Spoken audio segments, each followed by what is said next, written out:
Buenas noches, bienvenidos. Cuando creíamos que lo que había que evitar eran los apagones, ahora lo que hay que evitar es un desastre mayor, el blackout.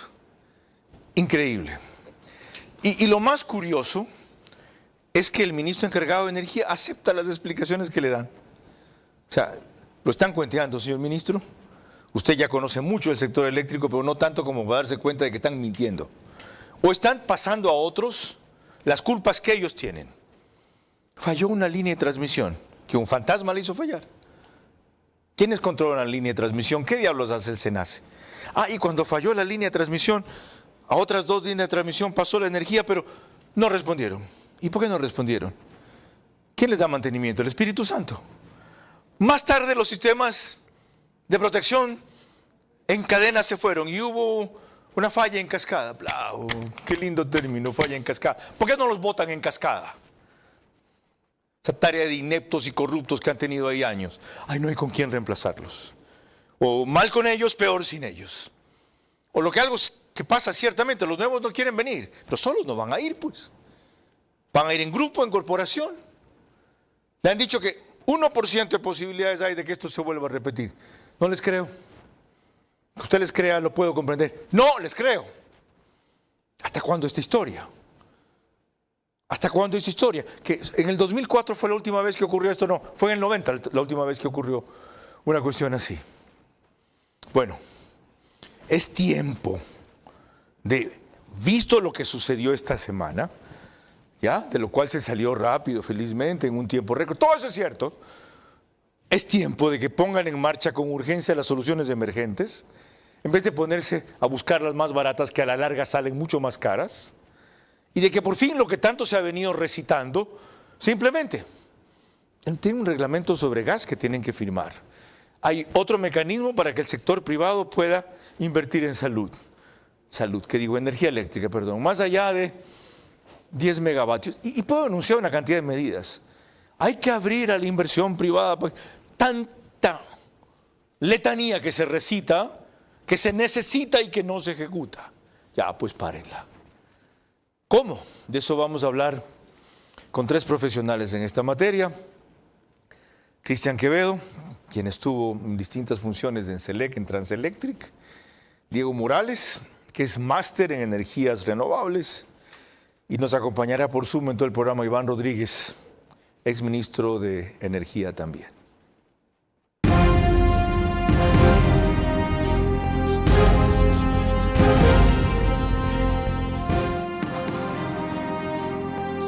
Este es Vera a su manera.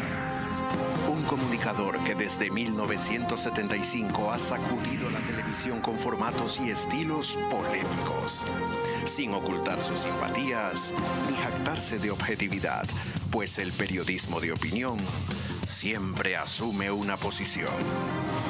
Bienvenidos a coincidir o discrepar con Vera a su manera. Opinión con propósito. Democracia.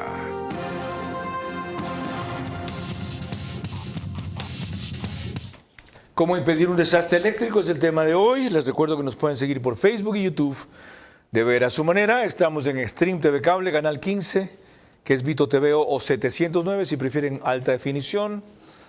En DirecTV, el canal es 194, corresponde a Manavisión, canal 9 en Manaví, solo allá señal abierta. Además, gracias a RTU estamos en todas las cableras. DirecTV, canal 177. CNT, canal 12. TV Cable, canal 69. Claro TV, canal 30. Y Cable Unión, canal 9. El número aproximado de hogares conectados solo en estas cableras es mayor a 40.000. Carlos. En radio nos pueden seguir por Centro FM 101.3, Paraguayas y Santa Elena, en audio y en imagen para todas sus plataformas digitales. En Candela, con K, para Manaví, 89.3 FM, desde Puerto Viejo. En La Bonita del centro del país, en Riobamba, también 89.3 FM, pero para 3 provincias, Chimborazo, Cotopaxi y Tungurahua. Y en Quito, salimos por 101.7 FM, Radio Sucesos, líder en información en la capital de la República. Entremos en materia, Lorena. Lo del miércoles fue sorpresivo como insoportable para el país a los tiempos, un apagón denominado blackout. Lo vemos en un reportaje de Diego Puente de Coavisa. El sistema eléctrico nacional colapsó. A las 15 horas con 17 minutos, un apagón sorprendió al país. El Operador Nacional de Electricidad, CENACE, informó que el problema se originó por una falla en la línea de transmisión que ocasionó una desconexión en cascada. Este apagón se produce 12 días después de que el ministerio anunció el fin de los cortes de luz y 2 días después de que ocurrieron nuevos cortes porque 3 hidroeléctricas suspendieron sus operaciones por problemas ocasionados por las fuertes lluvias. Dile que le mandé de WhatsApp. Bueno, ¿cómo ve esto Cristian Quevedo? Quien es experto en asesoramiento, dirección, gerenciamiento y asesoría jurídica de empresas privadas y públicas con enfoque en el sector eléctrico. Haya estado más de 25 años, diferentes puestos y cargos, generación, comercialización, transmisión y distribución de energía. Bienvenido, ingeniero. Carlos, buenas noches a ti y a tu audiencia. ¿A qué se debe eso?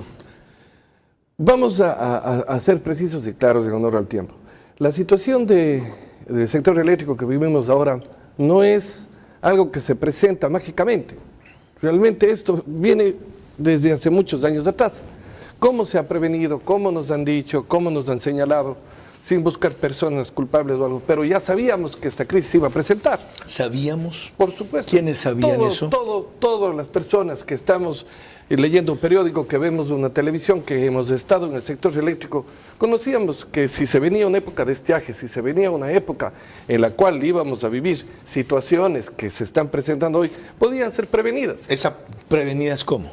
A ver, prevenidas desde muchos puntos de vista. El SENACE es quien, de varias formas, desde hace muchos años atrás, presentó los informes y señaló claramente qué era lo que se venía y cómo se debía prevenir. O sea, el SENACE advirtió. El SENACE ha presentado varios propuso informes medidas al respecto. Es más, el SENACE daba soluciones al respecto. ¿Y quién las debía ejecutar? Bueno, los entes que manejan el sector eléctrico. Obviamente, son? Estamos hablando del Ministerio de Electricidad y los funcionarios o personas que están a cargo de los niveles directivos. ¿Y por qué no se ejecutaron? A ver, lo que pasa es de que debemos ser claros al señalar una cosa. Ha habido mucha intermitencia con los funcionarios públicos en el sector eléctrico. No podemos esperar que cada vez que venga un gerente, un ministro, se sienta y tiene una curva de aprendizaje. Nadie sabe ni nace sabiendo todo. Por lo tanto, tiene que llegar y empaparse de lo que está sucediendo. O sea, falta de continuidad en funcionarios. Por supuesto. Que han descontinuado las políticas, a veces o ni siquiera las han entendido. Un factor. ¿Qué más? 2, el tema, ponen jueces y jurados. Las mismas personas que sientan en los niveles, en la CELEG, en la CENEL, también pertenecen a la CENACE o a los lugares o instancias del ministerio donde ellos mismos eran los que eran los llamados a resolver los problemas.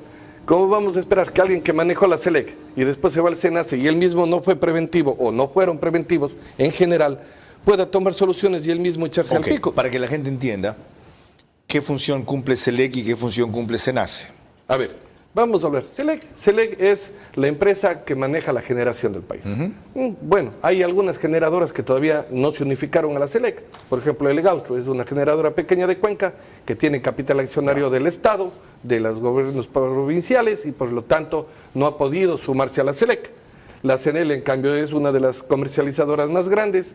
Todavía no se suman muchas empresas. La intención era unificar. ¿Y SENACE qué hace? El SENACE es el ente de control. ¿Integrado por? Bueno, el tema del SENACE, el SENACE siempre va a estar manejado obviamente por el ministerio. El ministerio es el que pone las autoridades del SENACE y el SENACE obviamente es la que va a dictar y la que maneja todo lo que tiene que dar por la parte preventiva a nivel país. Ok, ¿por qué fallaron los ministros antes de Luque? A ver, yo no creo que debamos de enfocarnos en por qué fallaron. Usted está diciendo Sí, que pero todo no, termina en el ministro, que A el ver. ministro integra el A ver. SENACE. ¿Ahora son una tarea de inocentes? No. O sea, no fallaron. A ver, no, vamos a enfocarnos en el tema medular. Si es que yo llego como ministro o cualquier persona se sienta como ministro y tiene buena voluntad, quiere trabajar, quiere que las cosas cambien, pone un gerente que quiere que también las cosas cambien, pero se olvidan de los mandos medios. Los mandos medios hoy en día son las personas que van a manejar el sector, no solo en la CENEL, en la CELEG, sino en todas las empresas del país. Los mandos medios son los que saben qué falla, qué no falla. Por lo tanto, lo que han hecho es simplemente obviar a la gente que conoce, a la gente que sí sabe cuáles son los verdaderos problemas que se ¿Y encuentran en por el qué han sector. obviado a esa gente? Por falta de confianza, ¿Y la falta de confianza se debe a que ellos no los pusieron? por supuesto. ¿O falta de complicidad en la corrupción? No, yo creo que la corrupción solamente empapa al que se deja corrompir. Yo todavía creo que en el país hay gente buena, hay gente decente. No podemos meter a todos en un saco, porque si no, por pasquines y cosas, todo el mundo que trabajamos de un momento en el sector eléctrico somos corruptos. Yo también, Y coincido no es en así. eso por si acaso, eso es verdad. Es decir, no se puede meter a todos en un saco. Y sobran las personas honestas, son más. Lo que pasa es que no actúan.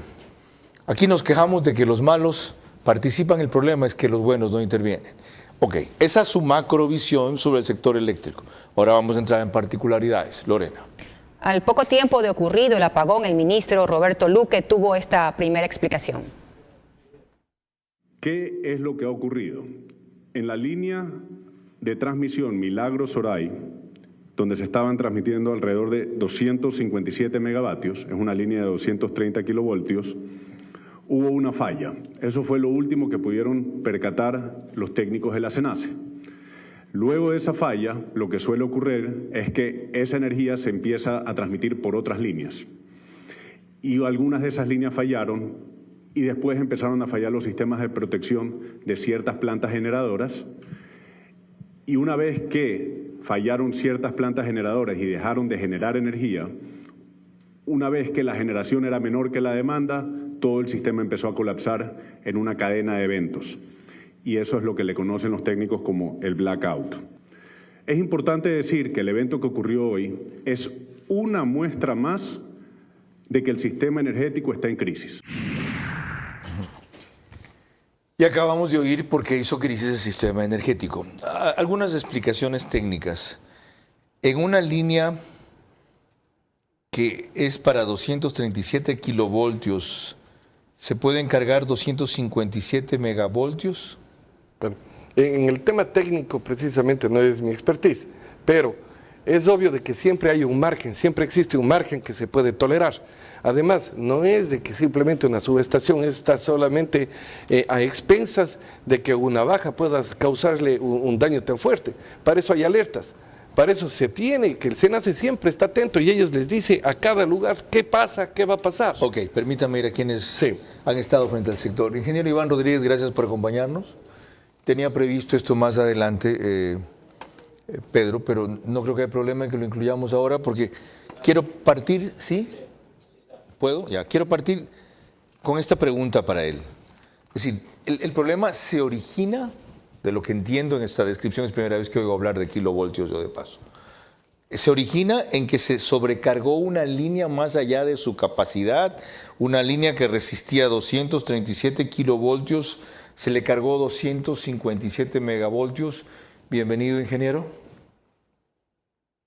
Muchas gracias. Me permite hacer una corrección Correcto. técnica. Realmente, kilovoltios no tiene nada que hacer con demanda, debe ser megavatios.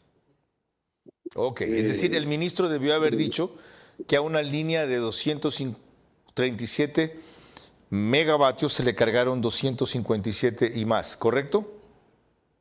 Sí, correcto. Es decir, lo que entiendo ha querido decir el ministro es que la línea estaba con más demanda, con más carga de la que había sido diseñada. Pero el sistema realmente tiene todo un proceso de protección, es decir, lo que se llama sacar la carga, ¿no? Automáticamente, si hay una sobrecarga en cualquier línea, automáticamente es despejada. Y no solamente que tiene un dispositivo, sino que tiene dos dispositivos adicionales de respaldo, de tal manera que en el evento de que eso haya sucedido, ¿por qué digo en el evento de que así haya sucedido? Porque hasta la fecha no conocemos un informe oficial del SENACE que nos diga esto sucedió y esto vamos a hacer para solucionar el problema. Entonces, en el evento de que eso haya sucedido, el sistema tiene la suficiente protección para comenzar a botar carga, de tal manera que se va solamente la zona afectada y no sacrifica a todo el país. Eso no ha sucedido, lo cual quiere decir que hubo una falla en el sistema de protección.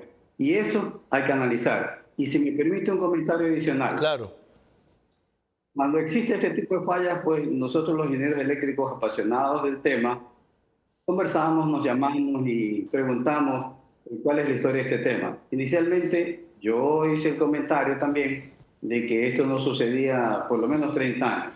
Pero un amigo me dijo, Iván, aquí realmente he analizado el sistema de fallas y en esa misma línea, en enero de este año, también hubo una falla. Lo que sucede es que esa falla ocurrió el día sábado y no había tanta carga y se desconectó parte del sistema, no trascendió y no hubo blackout a nivel del país, ¿no? Entonces, ese comentario me hace pensar que es importante que al señor ministro, que demuestra buenas intenciones, le den un informe oficial de lo que ha sucedido. Pero como yo ya no creo nada, señor Vera, me parece que aquí ya se necesita una auditoría técnica, ¿no? Pero no estoy hablando de Contraloría, estoy hablando de que intervenga la academia, que intervenga quizás los colegios, el sistema, digamos, las cámaras, ¿no? Para poder dar fe de que eso ha sucedido, ¿no? Porque al ministro le pueden decir muchas cosas y como él no es un técnico, él en este caso es un administrador,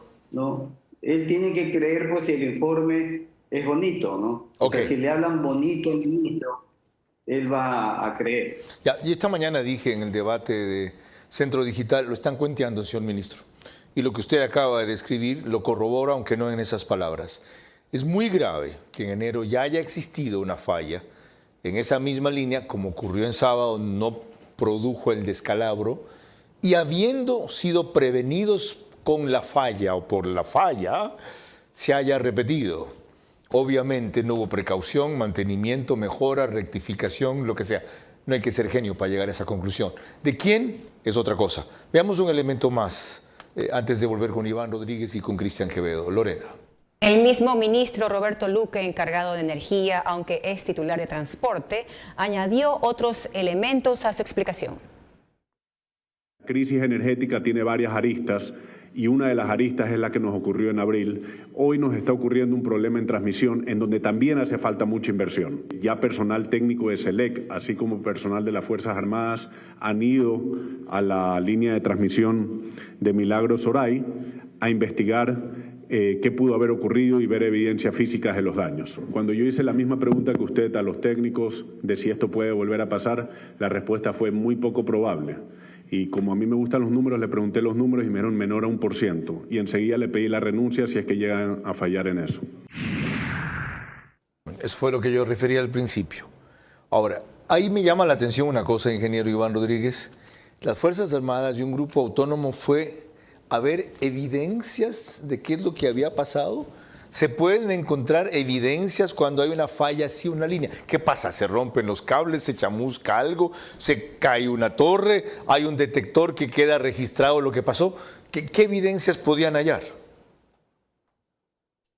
Me parece que está mal enfocado el tema desde el punto de vista técnico, porque no es cuestión de mandar un ejército a verificar si se cayó un árbol o no. O sea, esto tiene un sistema de protección y eso lo maneja el SENACE y Transelectric. De tal manera que está mal enfocado. O sea, por favor, estamos hablando del sector más importante del país, ¿no? Y con ese tipo de enfoque, pues, realmente llama la atención. Y es notorio que no se están haciendo las cosas en forma adecuada. A mí también me intrigó, es decir, de lo que usted dice entiendo que en el SENASTE o en los medidores o en los aparatos que hacen seguimiento o aquellos que debieron haber activado sus sistemas de protección, tiene que haber un registro de qué pasó a las 3:07 de la tarde y qué ocurrió a las 3:15, en que cuando falló una línea pasó la carga a las otras dos también fallaron, fueron a otro sitio y ahí los mecanismos o sistemas de protección saltaron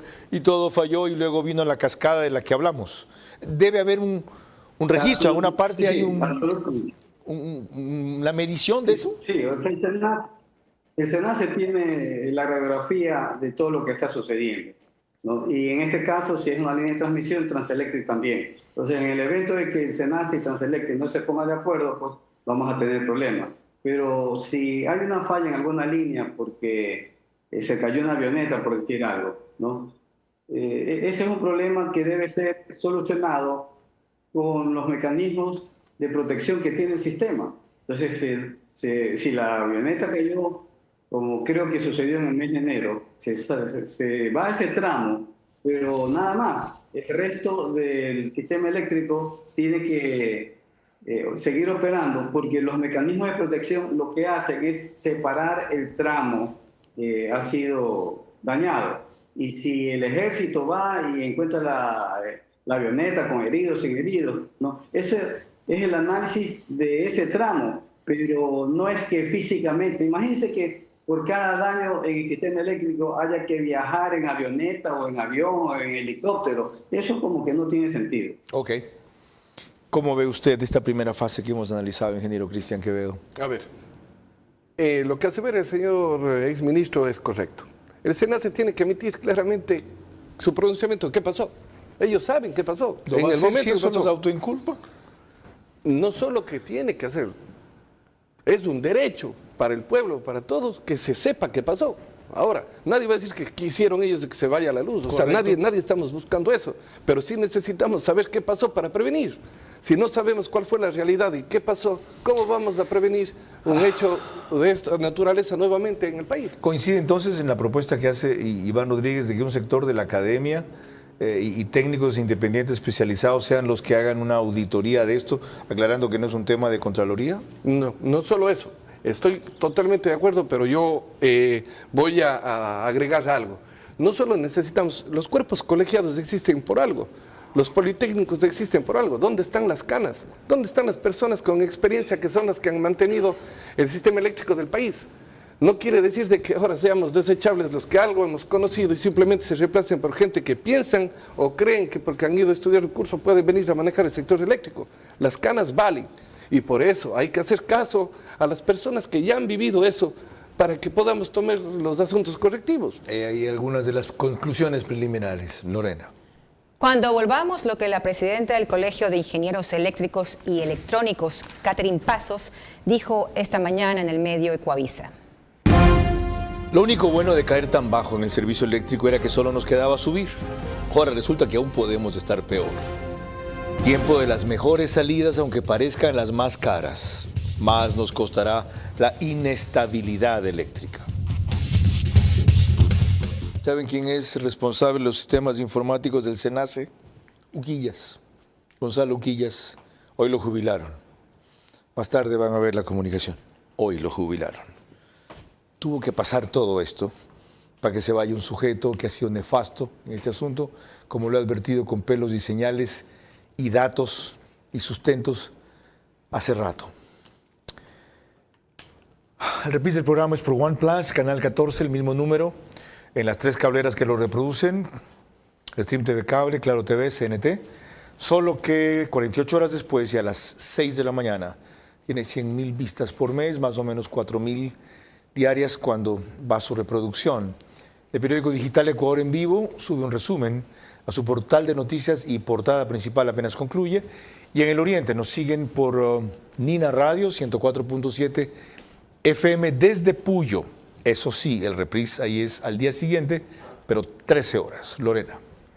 En sus respuestas ante Lenín Artieda por contacto directo de Ecuavisa, la ingeniera Catherine Pasos dejó muy en claro, aunque no usó estas palabras porque los técnicos son muy cuidadosos, que existía descuido y negligencia, por decirlo menos, en el Estado.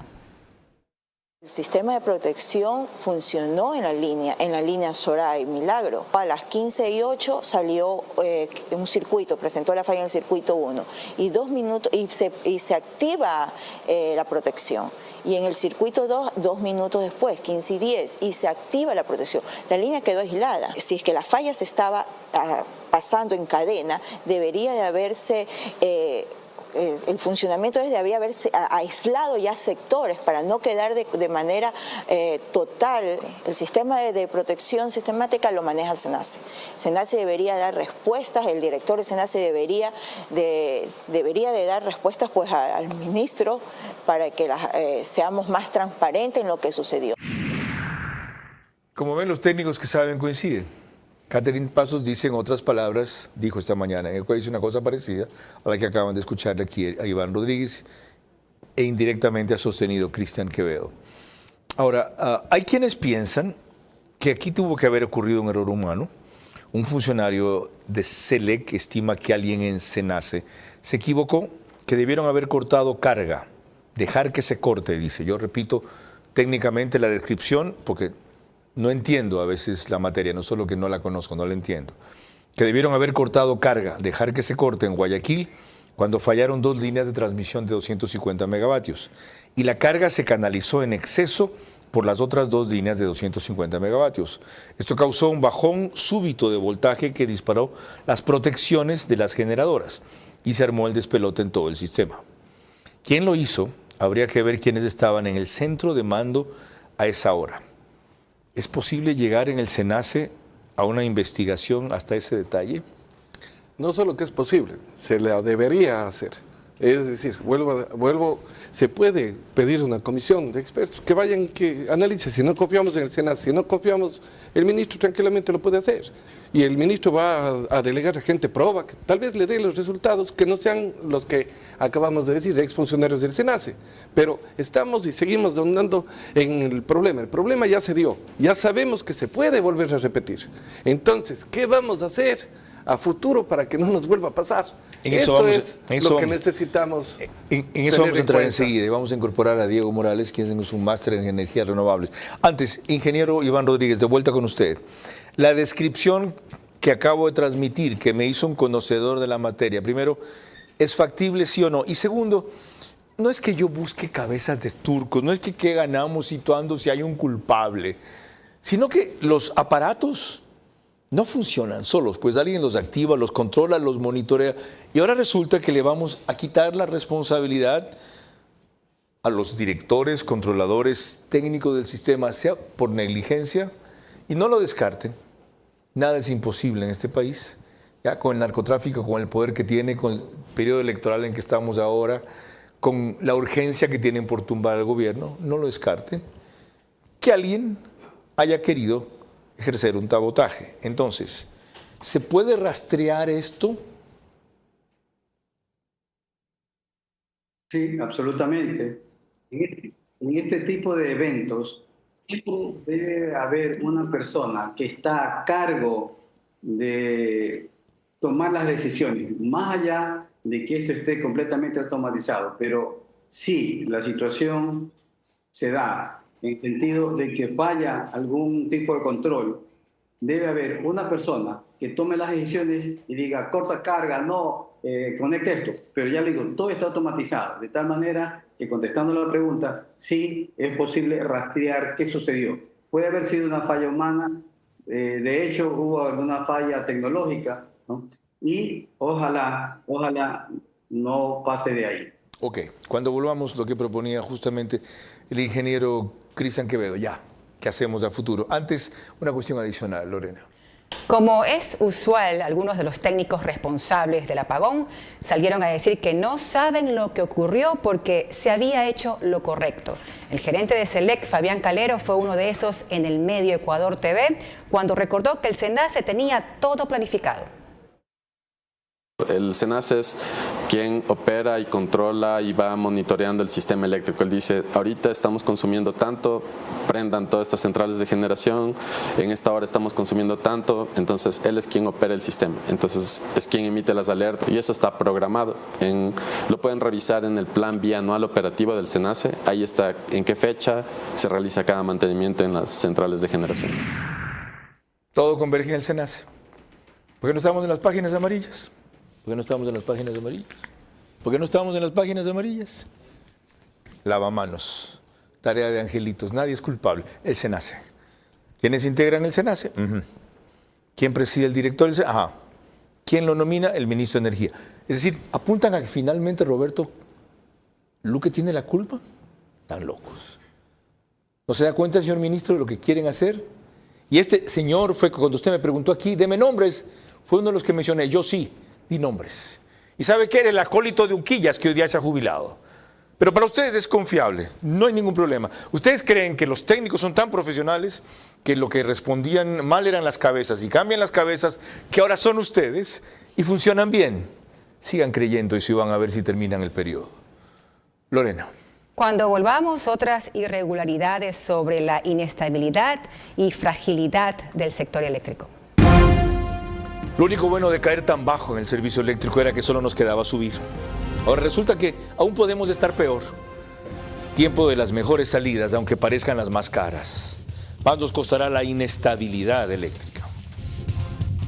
Recordándoles que en los Estados Unidos la señal de Macro Digital Televisión se puede ver a nivel nacional a través de Roku. En Estados Unidos son más de 14,000 los conectados, principalmente ecuatorianos. En Ecuador la señal de Macro Digital Televisión lo pueden ver por las siguientes cable operadoras. Supracable Macará, canal 48 en SD y 20.5 en HD, provincia de Loja. Colorados Visión, canal 5 en SD y 45.4 en HD, provincia de Santo Domingo de los Áchilas. Valle Visión Play en la ciudad de Quito. Once Play, canal 18, todo Ecuador y Galápagos. CNT Play también, todo Ecuador y Galápagos. Carlos. Incorporo al panel al ingeniero Diego Morales, él es máster en Sistemas de Información Geográficos, ingeniero eléctrico de la Universidad Politécnica Salesiana, preside el Colegio de Ingenieros Eléctricos de la SUAY, sí. Y es un máster en energías renovables. Sí, tengo un doctorado también en Ingeniería Eléctrica, estimado Carlos. Ok. Pasemos a lo que planteó Cristian Quevedo, le vamos a preguntar a usted, a Iván Rodríguez y a él mismo también. Ok. Veamos ahora a largo plazo. En su área, ¿qué hay que hacer con las energías renovables de las que tanto se habla y poco se avanza? Bueno, Carlos, el problema ya lo conocemos todos, está aquí, es latente y se tienen que llevar adelante varias actividades paralelas, no secuenciales. No tengo que ejecutar una y esperar a la siguiente. Primero, un plan de eficiencia energética. Esta es una acción que la puedo ejecutar y llevarla adelante en el corto y mediano plazo. Eficiencia energética, consumirse de la mejor manera, reducir el consumo en el sector comercial, en el sector industrial, sin afectar los procesos y principalmente en el sector público. El sector público consume un porcentaje considerable de energía en el país. Si bien es cierto, las distribuidoras no son las responsables o se desentienden de cierta manera del problema, ellas pueden llevar adelante y ejecutar planes de mejor consumo con los usuarios. ¿Cuánto podría ahorrar en consumo un plan de eficiencia energética? Años atrás se pudo determinar que se puede reducir el pico de consumo al menos en 200 megavatios. 200 megavatios es aplazar un par de años la implementación o la instalación de alguna central de una magnitud considerable. Okay. ¿Qué más aparte de ese plan de eficiencia energética? Otra medida. Emergente, tenemos que recuperar el parque térmico. Están cerca de 600 megavatios fuera de servicio, porque en los últimos años... Eran 700 y recuperables solo son 400, y de esos llevan 260. Han recuperado, de lo que hemos podido dar seguimiento, algo de 85, 90 megavatios. Todavía quedan megavatios por ser recuperados, se los tiene que recuperar urgentemente. La energía térmica es necesaria, Carlos. ¿Por qué es necesaria? Porque es una energía que responde rápido ante las variaciones del consumo. La curva de consumo se va guiando y la térmica es la que va siguiéndole. Seguir con eso, ok. ¿Qué más? Luego, en un mediano y en un largo plazo hay que invertir. Es indudable, no podemos dejarle al sector eléctrico sin inversiones. Hay dos proyectos hidroeléctricos claves que tienen que ser implementados en los siguientes años y al menos el país le va a agradecer al ministro y a todo su equipo si deja sentadas las bases para que se implementen en los siguientes años. Cardenillo y Santiago, dos proyectos hidroeléctricos. ¿Cardenillo queda dónde? Cardenillo será una cuarta etapa de pauta integral. Tenemos ¿Y generaría cuánto? Cerca de 500 megavatios. ¿Y Santiago? Y Santiago, bueno, los estudios de prefactibilidad y los de factibilidad arrojaban un poco más de 3.000 megavatios, pero en el plan maestro de electricidad estamos hablando de 2.400 megavatios en una cuenca complementaria. Más de lo que era Coca-Cola Sinclair. Sería la central hidroeléctrica más grande del país y que está estimada en el plan maestro de electricidad desde hace algunos años atrás. Okay. Con esos dos proyectos complementamos de una manera enorme la matriz energética. De su parte, Cristian Quevedo. De paso, Cristian es doctor en jurisprudencia, les vengo llamando ingeniero, disculpen la equivocación. Tiene 3 masterados, eso sí, en tema laboral, seguridad social y arbitraje. ¿Qué más? A ver, estamos claros, tenemos que hoy día analizar un tema. Coca-Codo. Coca-Codo es la que nos está dando el 30% ahorita de la energía del país. Coca-Codo va a sobrevivir. Hoy día estuve escuchando en la mañana a una funcionaria politécnica, una ingeniera que dijo claramente de que Coca-Codo está destinado a morir. Ya que entró en esa materia, lo teníamos previsto más adelante. Pedro, aquí estuvo también antes Carolina Bernal, hoy conversó con Milton Pérez en Teleamazonas, en Desayunos 24. ¿Podemos poner lo que advirtió aquí Carolina Bernal? Dale. Esta central entró en servicio hace 5 o 6 años, usted tiene la fecha exacta. Hace 3 o 4 años no habían estos problemas enormes de sedimentos cuando llueve copiosamente como ahora. ¿Por qué los hay ahora? Es lo que le está sucediendo. Digamos que el embalse es como una tina, ¿sí? El embalse que se formó es como una tina, entonces eso va recibiendo el agua que luego va hacia el túnel. El problema es que la enorme cantidad de sedimentos que han llegado en estos años han colmatado ese vaso y ahora tenemos únicamente sedimentos ahí. Y entonces ahora cada que llueve, viene como toda la morfología del río ha sido alterada, entonces viene el agua cargada de sedimentos y va directamente hacia el desarenador. Ya, la morfología del río ha sido alterada por lo que se denomina erosión regresiva. ¿Qué es eso que tanto se menciona y muchos no entendemos? Para mí es erosión hacia atrás, es decir, normalmente en el cauce, un curso de un río, es hacia adelante donde uno va viendo el desgaste. Ahora resulta que es hacia atrás. ¿Es así? ¿Y qué lo produce? ¿Cómo se produce? Bueno, primero comencemos que el agua siempre va a correr desde puntos más altos a puntos más bajos. Entonces, si yo hiciera un perfil, sería así, no una línea así. Entonces, cuando yo hablo de erosión regresiva, es cuando la naturaleza empieza a comerse, a moldear esto nuevamente. Ok, hasta ahí. Dijo lo que le dijo a Milton Pérez más adelante. En 3 o 4 años, Coca-Codo se tiene que cerrar, eso no sirve. Entonces, si ya sabemos que Coca-Codo no va a estar en funcionamiento en 3 años y es la que nos da el 30% de la energía del país, ¿qué esperamos si no tenemos las medidas para sacar nuevos proyectos eléctricos? Es decir, estamos condenados a los apagones. Es decir, se va incrementando. Quiero dar un ejemplo, tal vez muy rápido, pero lo que sucede este rato es un ejemplo tal vez burdo, pero hablemos del micrófono. Si es que el micrófono tiene fallas de este momento y nosotros sabemos de que fue el enchufe el que no sirve, el técnico le dice que el enchufe no vale, le dice al jefe de la central que el enchufe no vale, el jefe de la central le dice al director que es el cable, el director le dice al gerente de generación que es el micrófono. Cuando llega donde el gerente le dice no, es el software. Y a fin de cuentas, lo que se podía haber hecho y se había podido prevenir con un arreglo simplemente de un enchufe, tenemos que cambiar todo un cableado e incluso poner un software nuevo a un equipo. Okay. ¿Qué quiere decir? Que eso es lo que nos está causando que no sepamos a cierta brevedad cuáles las fallas que tiene cada máquina. Tenemos que ir a la fuente donde está la gente que nos diga la verdad. Ante la salida de servicio inminente de Coca-Codo Sinclair, se requieren nuevos proyectos de generación. ¿Cómo, ingeniero Iván Rodríguez? ¿Cuál? ¿Con qué partimos? ¿Cuál es el prioritario? Yo tendría cuidado, más allá de que estoy de acuerdo con el desarrollo de Cardenillo y Santiago, es la misma vertiente oriental. Es decir, deja de llover ahí y por más que tengamos 10.000 proyectos más, no vamos a tener suficiente energía.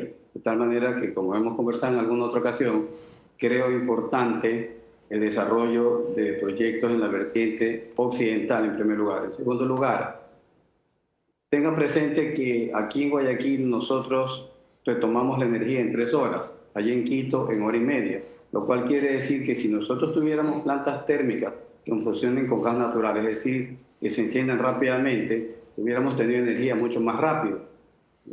Eso nos lleva a pensar en la exploración de gas natural Y en lo que respecta a plantas térmicas aquí en la costa, yo estoy de acuerdo, pero me niego a aceptar el hecho de que sean reparaciones, porque hay plantas de 40 y 50 años. Y fíjense que hace poco, con presencia del presidente Noboa, se inauguró una planta aquí en Guayaquil que colapsó después de 48 horas. Entonces yo considero que debemos pensar, no en cuando tengamos un carro, como alguna vez conversamos, de 50 años, ¿no? Ya nos botan de la casa, pues si queremos repararlo, ¿qué es lo que debemos hacer?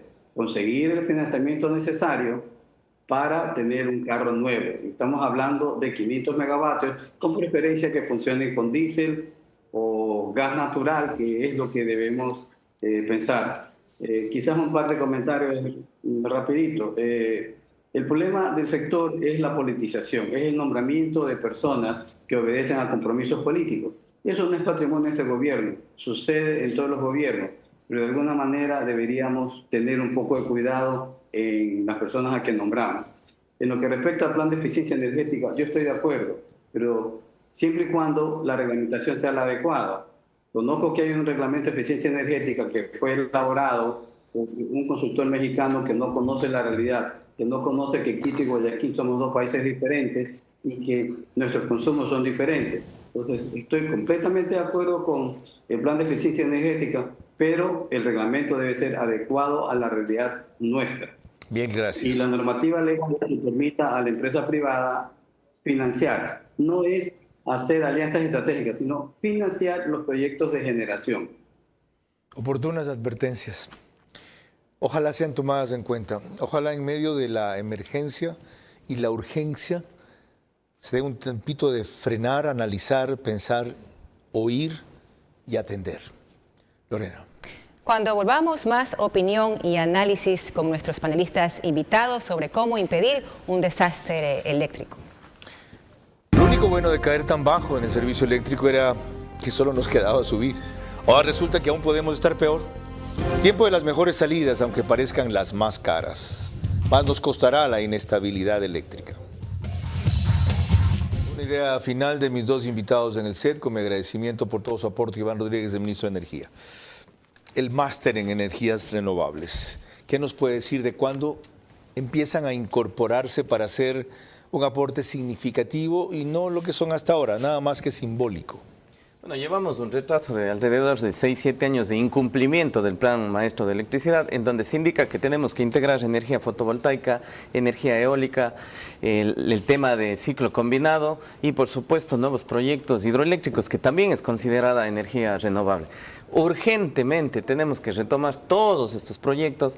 Las soluciones, el diagnóstico están escritos hace algunos años atrás, Carlos, en el Plan Maestro de Electricidad. Lo que hay que hacer es tomar estos proyectos y ejecutarlos, ya sea por gestión pública, por la declaratoria de emergencia, priorizar y orientar los presupuestos y los recursos para que se lleven adelante, o con la inversión privada, pero que se los tiene que hacer. El país no aguanta más.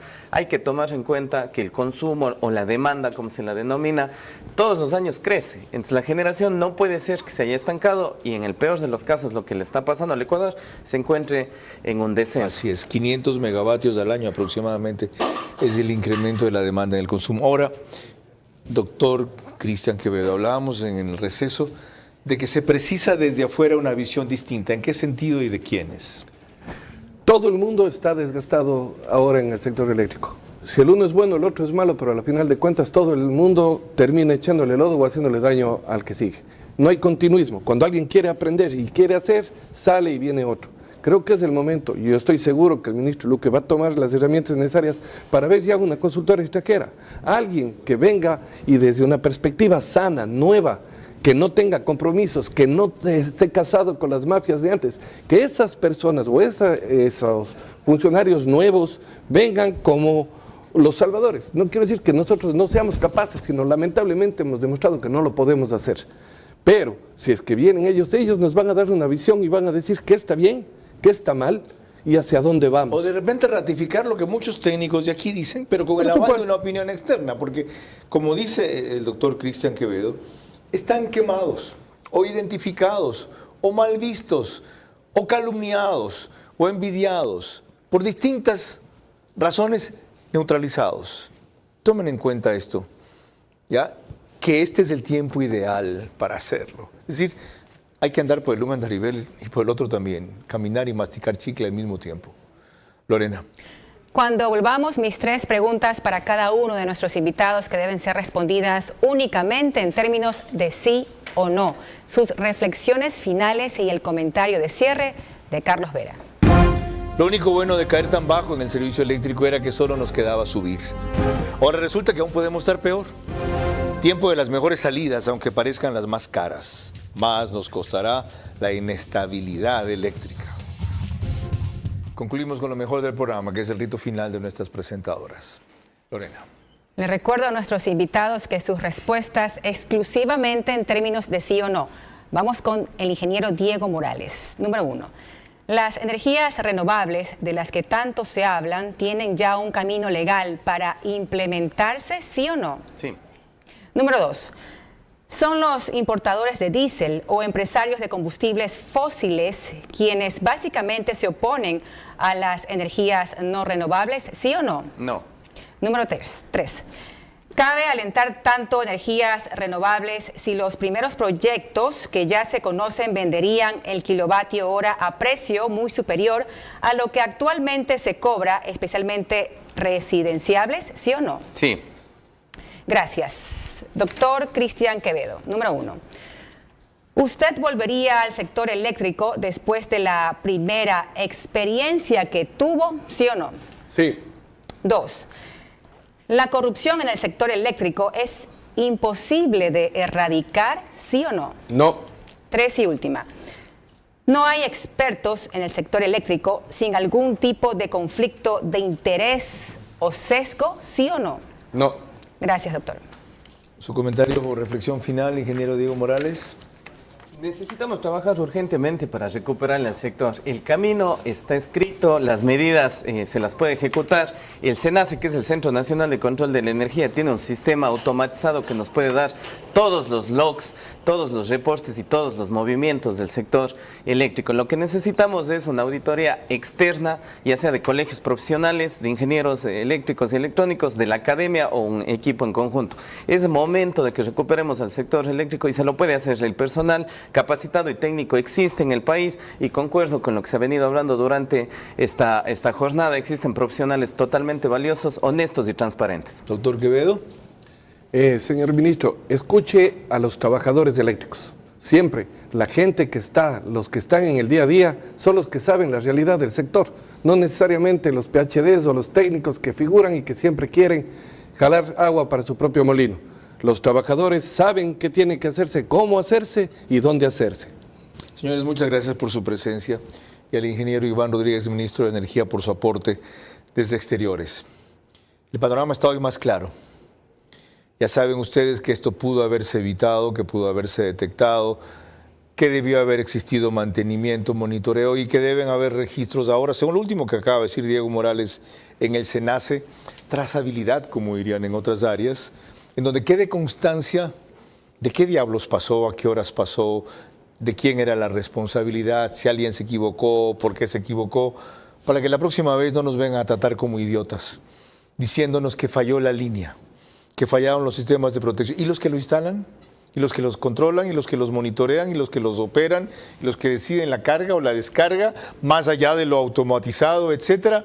¿Y los que ya vieron en enero que hubo un problema y que porque era sábado, día de baja demanda, no